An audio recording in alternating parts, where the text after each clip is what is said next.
আমরা নারী, আমরা সব পারি, আবার কিছুই পারি না।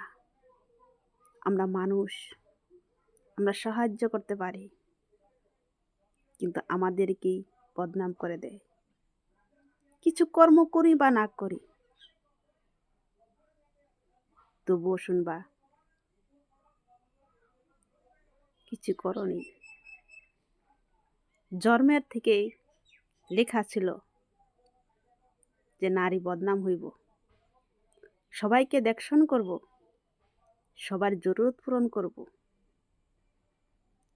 ঘরকে ঘর বানাইব, সংসারকে সংসার করে উঠাইব, আপনজন মানুষকে আপন করে নিব। সেই আপনজন মানুষই হয়ে যায় তখন পর। নারী তো পরের ঘর, আপন ঘর নাই নারীর। জন্মের থেকেই নারী পর হয়ে গেছে। ভাবে নারী আমার, কিন্তু আমার হয় না কিছুই। আমার কেমনে হইব?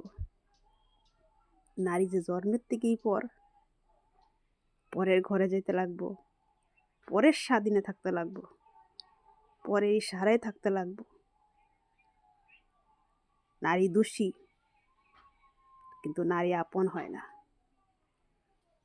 কেউ যদি খেয়াল না রাখছে, অনেক কিছু কথায় আসে, অনেক কিছু ব্যবহারও আসে। নারী হচ্ছে পর, নারী কারো আপন হয় না। নারী ভালোবাসতে গেলেও সন্দেহ হয়, এই নারী ভালোবাসার উপযুক্ত না। কিন্তু নারী যে ভালোবাসতেও পারে, সেটা অনুভব করতে পারে না। নারী কাঁদতে পারে, নারী চিৎকার করতে